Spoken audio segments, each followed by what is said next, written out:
For the past few years, Ricky Gervais, Stephen Merchant, and Carl Pilkington have been meeting regularly for a series of pointless conversations. This is one of them. Testing. Is that all right? Hello and welcome to the Ricky Gervais Show with me, Ricky Gervais, Stephen Merchant. Hello. And the little round-headed buffoon that is Carl Pilkington. All right.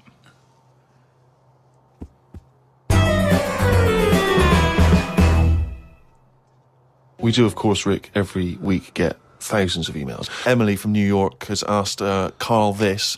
Carl, if you were on a sinking ship or you were in a burning building and you were with myself and Ricky, but you could only save one of us, I don't know why that's the case, but you can only save one of us, who would you save? Would it be Ricky or would it be me? I think it's a two-man dinghy. Right, okay. Possibly. And we're trapped, and he knows that if he stays there to get both our legs out from under this thing... the girder. Yeah, he dies. So he's got room, he's got time to save one. It's obviously me. It's hard to say, isn't it, at this point? What, because Steve's in the room, you mean? Well, no, just because we don't know what the situation is. Okay, well, let's say we're on a sinking ship, all right? So you're going to have to rescue one of us, drag us into the dinghy. It's going under. You know, in 30 seconds... Okay, this ship's going to go under and drag you down and you're going to die, right? And our legs are trapped and you've got enough time to untangle one set of legs. Whose legs do you untangle?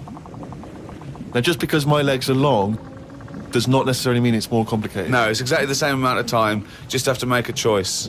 A terrible choice that Steve would not, hate you for. Well, no, listen. He won't be around for long. He's going to drown in 30 seconds. Forget him. Bear in mind this, Carl.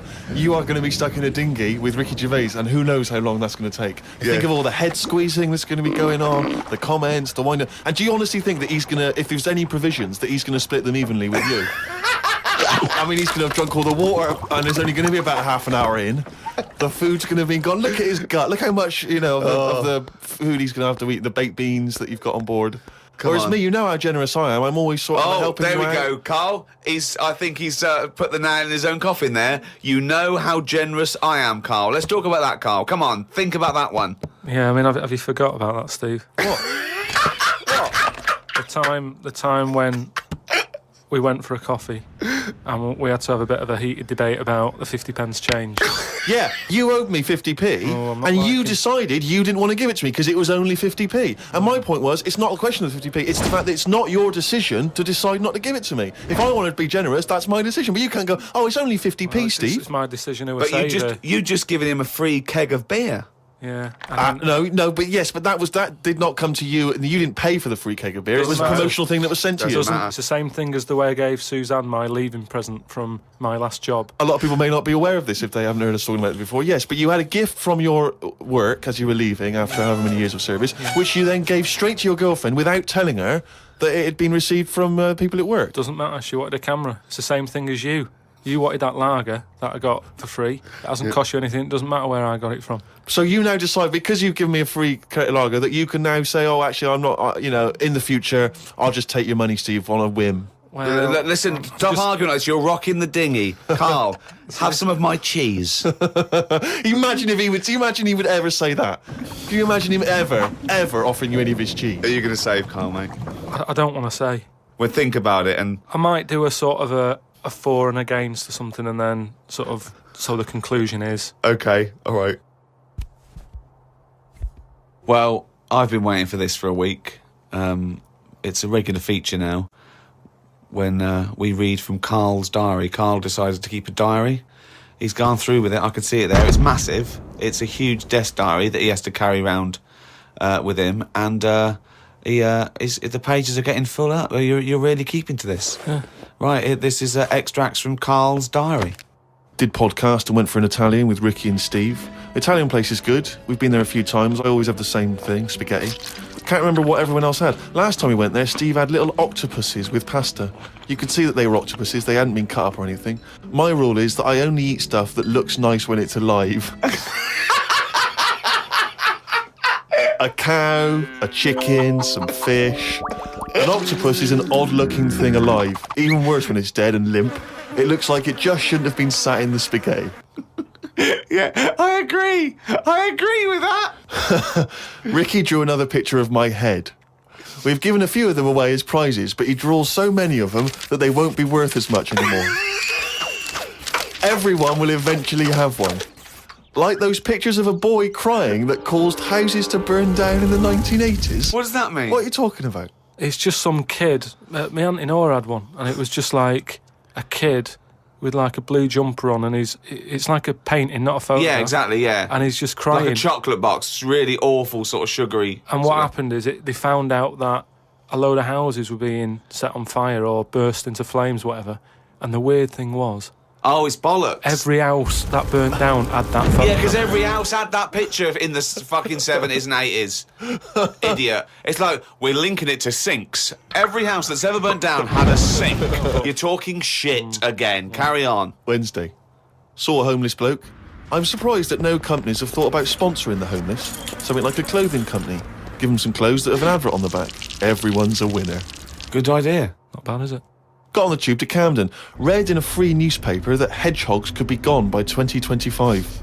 I think I've seen more dead hedgehogs than alive ones anyway, so I don't think I'll miss them. Went round to Ricky's house and had a game of pool. It should have been nice and relaxing, but Jane gave me some cake, and Ricky said I can't play pool if my hands are all sticky from cake. It was the sugar.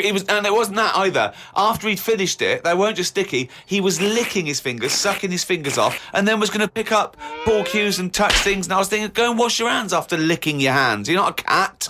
This turned into an argument when I said I didn't want to wash my hands. Why didn't he? He goes for a piss all the time without washing his hands and then squeezes my head. I know I'd prefer to have lemon cake crumbs on my head than knob juice. Was going to do a crossword, but I'm tired and have learnt enough today. What have you learned? Well, the stuff about hedgehogs and that. Oh, God. Was on my way to my mates and I got on a train. Got close to a station but realised I needed a wee. Was about to go in a cubicle when a blind man with a dog who was bumbling his way through the walkway came around. I said, "Are you after the toilet?" He said, "Yeah." I said, "It's on your right." I shouldn't have let him go first as he took ages and it would be my stop soon. The dog waited outside the cubicle. I was going to stroke it, but then I remembered someone telling me that you shouldn't. Don't know Why that not? is. Because something to do with the owner should be the only one who sort of deals with that dog, and you shouldn't. Well, you shouldn't stroke it because you'll cover it in fucking lemon cake. No, but just because, you know, if you stroke it and that, it might like me and want to go off with me, and he'll come out and be lost and stuff. Yeah. A few people have sent this in, including Paul, the party animal Parker. For some reason, we've just assumed he's in school. I don't think there's any actual proof of that. But do you think... I reckon he left in June, and he's doing sort of bits and pieces, but he's still a party animal. Do you think he can hold down a job? Is he just partying so hard that... He can hold down a job. He often arrives late. Sure. And the boss, who's in an overall, go, "Parker, you're late again." He goes, "Yeah," talks to the hand. Yeah. I think that he's the sort of guy that he'll just happily say, "Listen, I survive on 4 hours sleep. Yeah. Sometimes I go to work, I've not slept at all." But I think he comes in with his headphones blaring, right, on a skateboard, and the bloke goes up to him, the old bloke, right, the old fuddy-duddy bloke, goes, You stupid idiot, you can't work there. He goes, "Chill out, man," and in 2 minutes, he's got him dancing. Oh, I know what he's like. Yeah, he is just like, he just can't resist it, because he's just a fun guy. Yeah. Anyway, Paul and a few other people have sent in this piece of information they've discovered from one of the more respected news networks.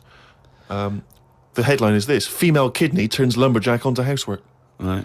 Now, a Croatian lumberjack apparently has claimed that he started enjoying housework and knitting after he was given a female kidney. He claims he's going to sue his local health authority because he says he's become a laughingstock. He used to enjoy heavy drinking sessions and things.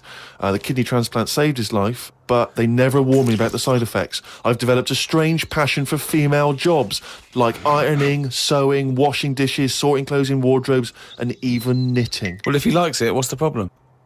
It's nonsense. It's nonsense. Hold on, though. What makes me laugh is he's become a laughingstock. So what do you do when you become a laughingstock? Tell the newspapers. Well, yeah. Tell the newspapers about it, because then that'd keep it completely under wraps. Then. But it's the sort of medical nonsense that Carl would normally come out with. Absolutely. That you take on the personality of the person who gave you their blood. Exactly. It's like those old horror stories, you get given a murderer's hand. Yeah. You go around killing. But there can be certain medical things that would change the way you think and would change you as a person. Say like how they can do face transplants now. Yeah. Right? I mean, I don't quite understand how this face transplants work, because do you get a choice of who you have? If you have something done to your face and you go, you know, it's burnt or whatever, or something happens to you and you need a face transplant. Well, if you totally changed your appearance, then you would eventually change because of how people reacted to you. Yeah, but if you gave yourself the head of an elephant, soon you wouldn't be yourself. Because I wouldn't have it. I wouldn't have that. That's what I'm saying. If they had a catalogue and they said, here's some faces you can have, pick which one you want. Yeah. Would you be looked upon badly if you go, do you know what? I don't really like the look of any of them. Can I just wait for a better face? Or at this moment in time, have you just got to take what's on offer?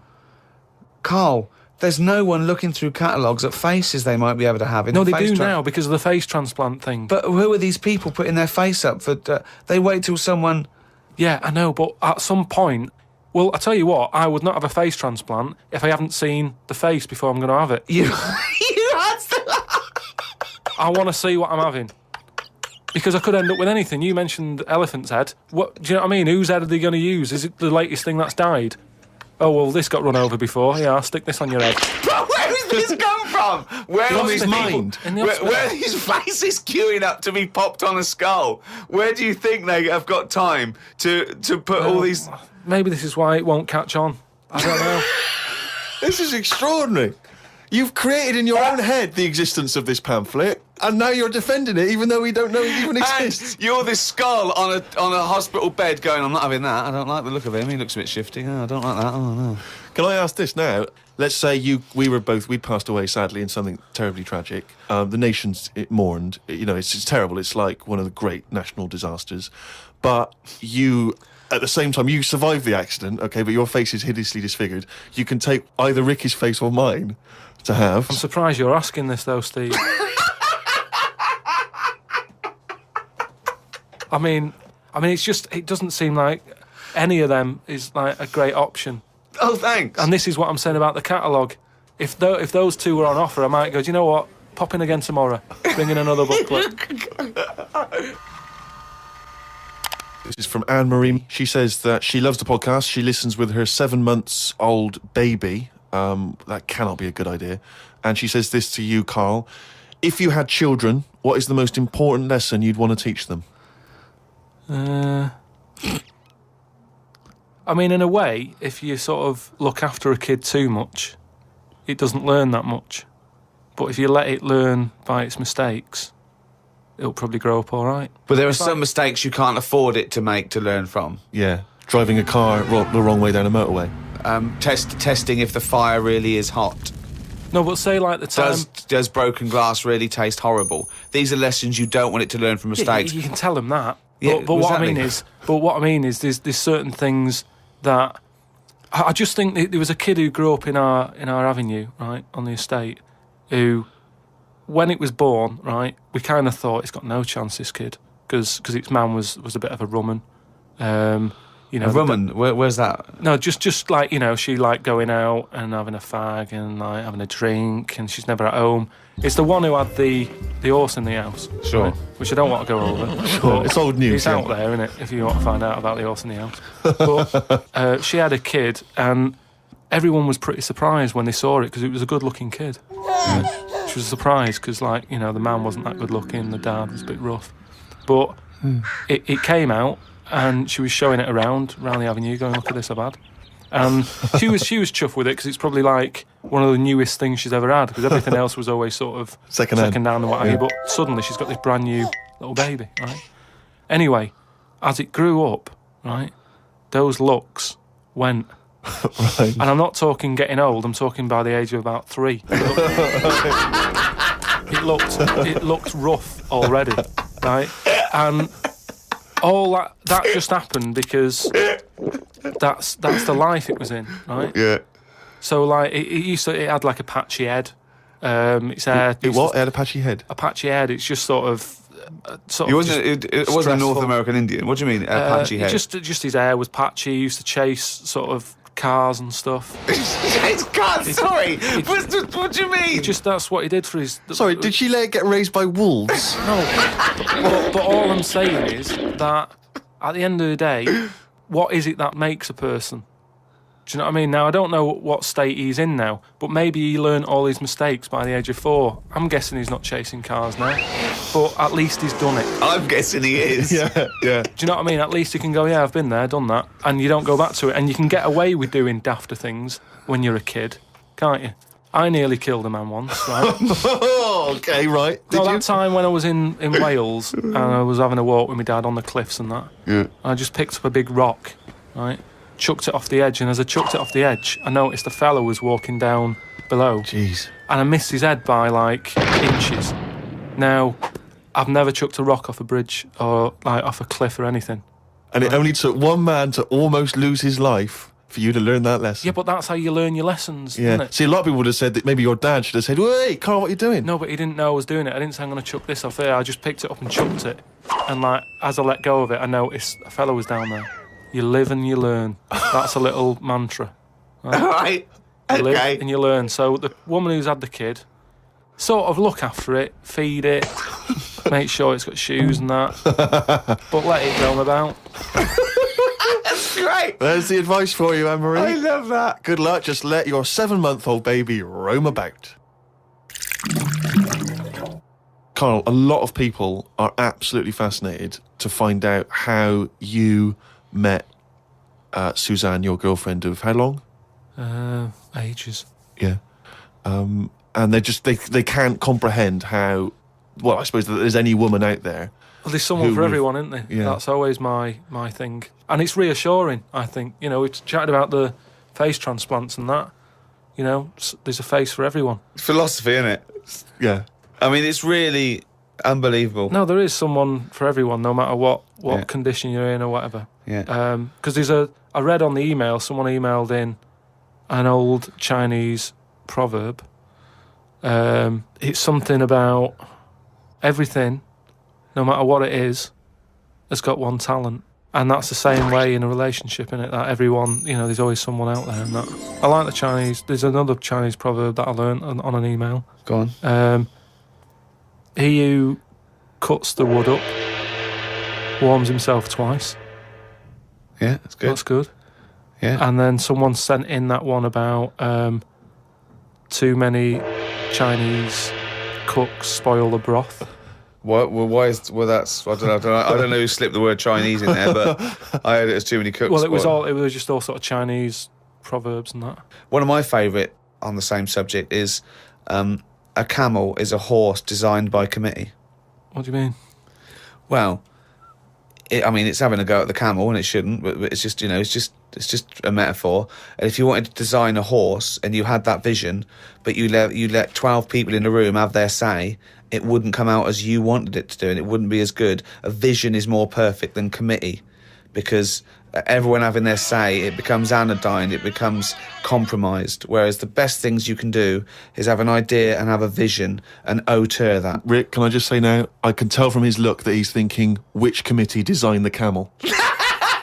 Well, I'd say, why would you request the ump bit? Because that's just going to get in the way, isn't it? I've always said that about a lot of animals. It's like we've doubled up on a lot of them. We've chatted about elephants and mammoths, one or the other. And that's the same with a camel. I'd have that up there as what they're doing. They were good years ago in the Jesus times and that. Don't need them now. You know what I mean? We've moved on. Well, not people who use camels to cross deserts. What other? I'm communities. going to throw some animals at you, and you tell how you'd have improved them if you'd have been designing them. Okay? Mm-hmm. The octopus. So I can now go back. I can look at them and go, "What are they doing?" And where have they gone wrong? What's up with you? How could you improve it? Like the camel, you'd go lose the amp. I'd probably give it a bit more of a body. Cut down on the arms. And give it some bones, because I don't understand all this. Getting in a jar is good. When does it want to get in a jar? It says... Well, it only wants to get in a jar according to your stories. No, but there's something that says it can get in a jar because it hasn't got any bones, but I don't know why it want to do that in the first place. Easy. I can't even begin to answer that. Once again, you've claimed that you've read that they like to get in jars. I mean, how do they know that octopus like to get in jars? Oh God, you can improve on an octopus. Millions and millions of years of evolution, making it perfect for its surroundings. Okay, another animal for you then, Carl. Giraffe? What are they adding to the world? What are they doing? Well, it's not about what they add to the world, No, but is I thought that's what everything's about. It's about things are here for a reason. The reason they're here is because they didn't die. That's it. No, but there seem to be a lot of animals that are like... Do you think there's a lot of cheating? Is that what you're saying? There's I'm a just lot saying, of there just doubling seems up. to be a lot of doubling up. Yeah, so And- you get it down to like 8 animals that represented all of them. Okay, who would get in your team? You can choose 8 animals. This is what I'm saying. If I was Noah, I would have gone like, hang on a minute. I've just seen something that looks a bit like this. Let it drown and have a clear out. But he didn't. He was messing about saving everything. He was instructed by God to save everything, to be fair to him. Yeah, but if he's been given that job, for me, he's sort of manager of that job. With management. So you believe With Noah as well? management. You believe Noah happened as well, and he built a boat big enough to catch 2 of every species. You actually believe that as fact, do you? Well, it's out there in book form. Brilliant. All right, We haven't answered the question that we started with. How did you meet Suzanne? just at work. Thanks. Oh, chimpanzee, that monkey! You! There was this airline, and it's having a lot of problems, and a lot What, of the- pilot's too tall? Yeah, the cabin was so tiny. Only bananas were allowed in the cockpit for fuel. Anyway, there was a lot of strikes going on, right? Sure. Because I don't know what it was about. It was over money or whatever. Yes. And Well, get something that doesn't need money. but Well, But what else could you pay something in, well, Rick? peanuts. everyone okay, peanuts or fruit, yeah. so anyway, the boss of the airline, he had like one pilot who he could trust, right? And that was his son. Right. But the problem is with a lot of these planes, you need 2 pilots. Of course you do. And he's like, if only I had 2 sons, but he didn't. There's no point harping on about it. Right? Sure. He runs an airline. He runs an airline, yeah. But how many pilots are there? Because there must be loads. No, there's loads, but the problem is a lot of them are going on strike. Oh. And each week you can see that we're struggling here. But how can they Yeah. just close it down? No Anyway, way, you can't do that, No, Rick. I can't. Of course you It's can't. costing him a It's fortune if he closes it down. Yeah, but what, one plane's not going to make a difference in an airline, is it? No, it's all the It's all the planes. planes, mate. So the son, he's flying the planes and that. He's getting worried for his dad because of his business. It's falling Sure. apart. He's like, anyway, listen, Well, one plane won't make any difference. don't worry about it. We've found someone who you can work with. He said he's staying over near the sort of quarantine area where all the animals are kept Oh, and yeah, stuff. right, okay. They won't be looking in there. They won't bother. No. So he's like, all right. But there's no animal that could be a co-pilot, that's why. I'll see you. He'll meet up with you in the cockpit. I'm like, He'll meet up in the cockpit, yeah, sure. So anyway, he gets in there, he meets them. At first, a little bit of a shock who he's going to be working with, but Why? he's thinking, as long as I can keep my dad's business alive, I can Not with keep one a job. plane. Everyone's happy. Then one day, what happens is a little bit of a problem. Oh, dear. Well, what happened is one woman who was on the plane got a bit peckish, right? Right. And said to the air hostess woman, said, "I'm a little bit peckish. Have you got any sort of nibbles and that?" She went, "No, I got a sandwich." She said, "I don't really want a sandwich. You want something, like the usual stuff that planes give out, just like a bag of nuts or something." bag of What, nuts, are they not giving those out yet? So no, they don't give it for some reason. She was like, "Look, we've stopped giving out the nuts. We can get you That's a sandwich." strange, And the woman's yeah. like, "I don't want a sandwich. I just want some nuts." Do you Yeah, know what I mean? yeah, A sandwich is quite a big meal and what have you. I just want some nibbles, some nuts. Well, that's not available. So I Done. End of story. get- So she said, "Well, you're saying there aren't any nuts." She said, "But earlier I saw you put a tray outside the cockpit, right? It had a sandwich on it, 2 Cokes and 2 bags of nuts." She said, "So you're saying there aren't any, but the pilot's getting Well, them." aren't they now? That was the last 2 packets. Done. No. So Let's go home. Well, I'll go and have a word with the pilot myself because you only put them out there a few minutes ago. He can't have eaten them can't. yet. I want You say some. you I'm cannot going go- over. no. I know this is it. Yeah. She was saying you cannot go over. She's going, No. listen, Yeah. I'm going to go over because I feel like you I'm being can't. lied to. No, you can't. So she goes, starts, No, and, there's and no the way. pilot can Well, they hear all can't get this in anyway. chat about the nuts and what have you, and he's thinking, what's going on out there? Yeah. He opens the door. Yeah. She gets a glance in. The monkey sat there with headphones. Fucking bollocks.